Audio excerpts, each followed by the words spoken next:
उसको मेहमदपुर ले आए और इलाज कराने लगे। हाँ। वहां से वापस आकर जब प्रताप सिंह डेरे गया तो मस्ताना जी ने पूछा कि सिमरन सिंह ने हुक्म माना या नहीं। उसने कहा कि जी हुक्म नहीं माना। अब इधर रात में ही हॉस्पिटल ले गए बाबा मस्ताना जी के पास। जब प्रताप सिंह आया तो उससे पूछा कि उसने हुक्म माना, कि जी हुक्म नहीं माना। फिर यहाँ भी कह दिया, क्या कह दिया, हाँ सुनो। इस पर फरमाया हाँ कि उसको जहां मर्जी ले जाएं। हाँ, कि जहाँ मर्जी ले जाए, बस ये कह दिया। हाँ। फकीर का फटकारा कभी आराम ना पाएगा। कभी आराम नहीं पा सकता वो, जिसने आप फटकार दिया तो याद रखो ये फकीरों के बच्चा है। फिर उसको कई अस्पतालों में लेकर फिरते रहे।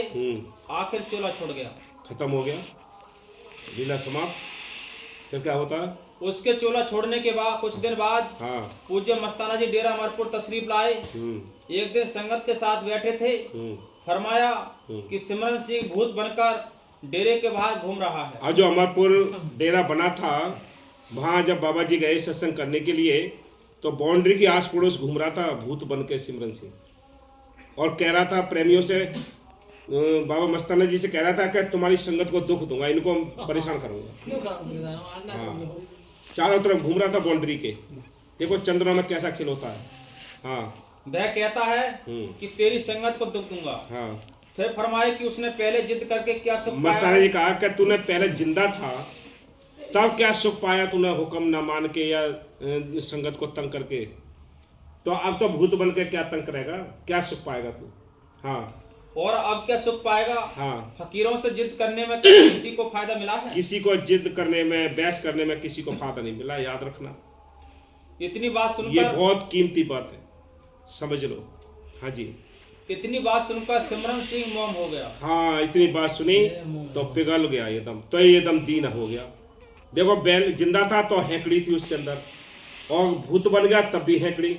जब बाबा मस्तानी कहा, जब उसको समझाया, तब उसके अंदर से वो हैकड़ी निकली। तब कहा कि मुझे कोई ऐसी सेवा बख्श दो जिससे मेरी ये भूत योनि छूट जाए। हाँ। और अर्ज करने लगा कि मुझे बख्श दो। हाँ। मुझे कोई सेवा का मौका बख्शो जिससे मेरा पाप कट जाए। हाँ। भूत की योनि छूट जाए और मैं अपने घर पहुंच जाऊं। इस पर फरमाया कि अच्छा किसी मौके पर तुम्हें कोई सेवा देंगे। तो ये कह दिया कि जा तू, अब तो जब किसी समय आएगा तो हम तुझे सेवा देंगे। तो इसलिए सतगुरु महाराज से हम भी बड़ा दुखी होते हैं। हालांकि हम किसी का बुरा तो नहीं कर सकते, वो सतगुरु शहंशाह बैठा है, वो किसी को बकसता नहीं। लेकिन हम यही हाथ जोड़कर बेनती करते हैं कि भाई कोई इस तरह का कार्य ना करो जिससे कोई नुकसान हो। फायदा तो लो, नुकसान मत लो। हाँ जी, आप सबको जोड़ा है तो ये किस्मत है आपकी कि आपको इस आश्रम से जोड़ा है, आपको यहाँ लगाया है, ये किस्मत है। हाँ जी। ज्वाला प्रसाद की मशीन का तोड़ना। अब वहाँ कोई ज्वाला प्रसाद एक बनिया था, उसने अपने आटा बनाने वाली चक्की लगा रखी थी। उस चक्की पर उसने एक आवाज़ का, वो जो पहले भी लगाते थे गांव में, एक आवाज़ करने का तुक तुक वाला वो लगा दिया था डब्बा कोई, तो वो ज़्यादा आवाज़ करता था। तो अब वो भजन मस्ताना जी के भजन सिमरन में वो विधन डालता। हाँ जी। मेहमदपुर में एक बनिया ज्वाला प्रसाद था। हाँ। उसने आटे की चक्की लगाई हुई थी। सिमरन सिंह सुनो भाई, चंद्रभान बहुत गौर से सुनियो, एक एक वचन देखो। हाँ। जब चक्की चलती तो उसकी टक टक की आवाज पूज्य मस्ताना जी के भजन में विधन डालती। देखो महात्मा जी बैठे हैं, लला दिखा उनकी तरफ फोटो जाके, दिखा पास तो में, पास में। ये महात्मा जी को लेने के लिए गांव से कोई इनके परिवार के सदस्य आए, बोले कि शादी में जाना है और के महात्मा जी इनको भेज दो। मैंने इनकी तैयारी कर रखी थी डेरा ले जाने की, कि भाई डेरा ले चलना है। देखो कीमती बात सुनना है कि डेरा ले चलना है। मैं इनको ले जाने वाला था डेरे, उधर से वो कुछ लोग आ गए। देखो काल कहाँ से काम करता है। वो आ गए, उन्होंने कहा कि अरे इनके बिना हमारे को ना, ये बड़े बूढ़े हैं, ये है वो है, अनेक प्रकार की बातें बढ़ाई की करी और इनको भरमा लिया और वो ले गए। मैंने आप जा तो रहे हो, आप केवल ये लगन शादी जो होती है इस टाइम तक ही रहना, बाकी बारात में मत जाना। उन लोगों ने इनको फिर भी ले गए, वहाँ ले गए, वहाँ इतना झगड़ा हुआ कि वहाँ बड़ा मुश्किल हुआ, बड़ी समस्या खड़ी हुई। फिर आकर बढ़ती गई बातें, हमने कहा इनका आपको जल्दी आ रहा था, गए 1-2 दिन को 15 दिन लगे थे। देखो हुक्म का कैसे खेल होता है। उसी बात को हमने थोड़ा इनसे हमने बहस तो नहीं करते हैं ना, हम समझा सकते हैं, लेकिन हमने एक संतमत के आधार पर समझाया कि भैया आपने इतना टाइम लगाया, ये गलत लगा। उसी बात में मन में अभाव आया, और आपको पता ही है कि 8 साल तक डेरों में रहना पड़ा है। घर फिर वापस घर आ गए, जिस झोंपड़ी से हम लेकर आए थे उसी झोंपड़ी में मतलब मन ने बिठा दिया। उस झोंपड़ी में से लेकर आए थे, झोंपड़ी का फोटो वीडियो मेरा आज भी है।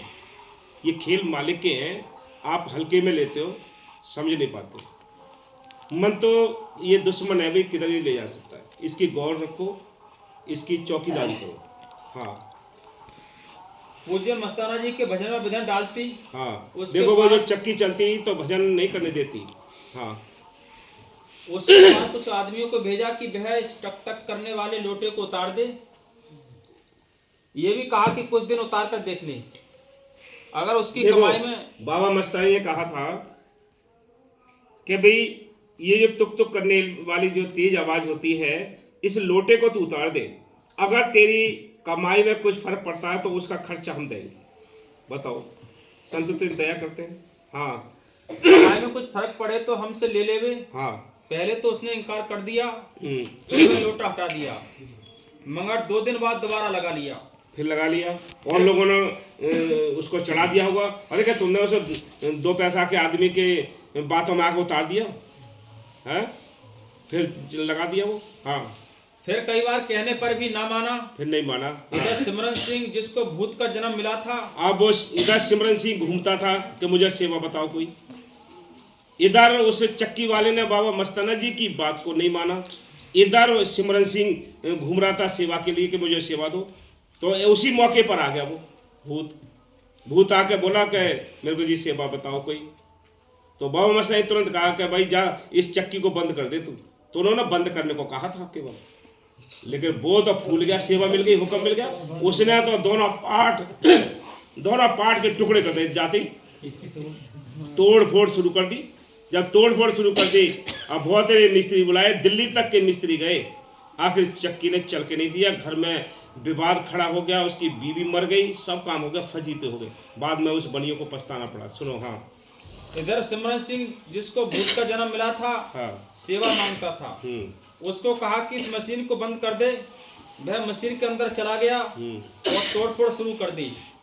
अब उस बनिए ने दिल्ली तक के मिस्त्री मंगवाए, देख लो, सुन लो, मगर मशीन ठीक न हुई। जो कुछ कमाया था सब मशीन पर लग गया, सब मिस्त्रियों पर लग। हाँ। और उनके घर में आपस में साझेदारी का झगड़ा पड़ गया।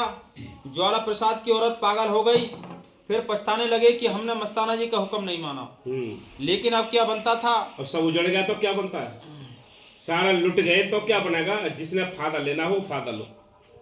नुकसान ग्राहक दोनों हैं, नुकसान वाली भी लाइन में लगे पड़े हैं और फायदा वाली भी लाइन में लगे पड़े रहेंगे, हमेशा हमेशा रहेंगे। वो आज भी नहीं है, पहले भी बाबा मस्ताना जी के टाइम भी ऐसे लोग रहे, मेरे साहब जी के टाइम भी ऐसे रहे, और आज भी बाबा बकीर साहब जी के साथ भी ऐसे लोग हैं कुछ जो वहाँ टेंशन देते हैं बाबा जी को। तो ये दोनों ग्राहक, दोनों लाइनें लगी रहती हैं। जिसने फायदा लेना वो फायदा की लाइन में होता है, नुकसान वाले नुकसान के लाइन में होते हैं। कोई सियाणे होते हैं जो समझ जाते हैं राज को समझना बड़ा मुश्किल है। हाँ जी।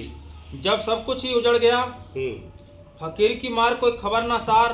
फकीर की मार आवाज नहीं करती है, याद रखना, आवाज नहीं करेगी और ऐसी मार पड़ेगी कि इंसान ख्वार हो जाता है। इसलिए बड़ा सतर्क हो करो, सचेत रहो, हुक्म पे फूल चढ़ाते रहो, जो भी हुक्म मिले उस पर फूल चढ़ाते रहो, दीन बने रहो। बहुत कीमती आपके जीवन को बदलने वाली बातें हैं ये वचन है, आज समझ लेना, समझाओ तो। हाँ जी। फकीर का पट्टिया हाँ, कदे ना छुट्टिया, कभी उनका मार कभी भी छूट नहीं सकता। हम पता नहीं क्या क्या बोल जाते हैं, क्या क्या कर जाते हैं, पता नहीं, मन हमारे ऊपर हावी हो जाता है, बैठ जाता है, उसने मिट्टी पलीत करानी है हमारी। हाँ जी। सिमरन सिंह मशीन तोड़कर हाँ फिर डेरे के आसपास घूमने लगा हाँ जी और कोई अन्य सेवा मांगने लगा। हाँ, इधर मशीन तोड़ा तो फिर बोला और कोई सेवा बताओ ऐसी।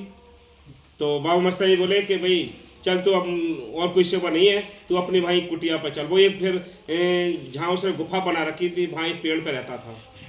फिर बाबा मस्तानी जी वहाँ गए, प्रसाद बांटा, वहाँ सत्संग किया, तब उसकी भूत योनि छूटी। हाँ जी। मस्ताना जी ने उससे कहा कि अब तू अपने खेत में जहाँ गुफा है वहाँ हाँ, चल। हाँ जी। हम वहाँ संगत के साथ आते हैं, हाँ वहाँ सत्संग भी करेंगे और तेरा जन्म भी सफल करेंगे। तेरे नाम का प्रसाद संगत में बांटेंगे। ये सुनकर वह नारा लगाता हुआ अपनी गुफा में चला गया। थोड़ी देर बाद पूज्य मस्ताना जी भी संगत के साथ वहाँ पहुँच गए। फिर प्रताप सिंह को कहने लगे कि तेरे को हलवा खिलाकर और थापी लगाकर इस गुफा में बिठाते हैं। प्रताप सिंह ने कहा कि साईं जी मैं तो अभी आपके स्कूल में पढ़ ही रहा हूँ, इसके काबिल नहीं। फिर पूज्य मस्ताना जी ने स्वयं गुफा में बैठकर भजन किया और गुफा गिरवा दी। गुफा गिरवा दी। हाँ। उस गुफा के नजदीक एक बेरी थी। फरमाए कि इस पर सिमरन सिंह के भूत का वासा है और उसको कटवा कर गांव के हद से बाहर फेंकवा दिया। बेरी को। हाँ। इसके बाद सत्संग किया तथा संगत को प्रसाद बांटा। सिमरन सिंह की भूत योनि छुड़वा दी और डेरे वापस आ गए। धन धन सतगुरु।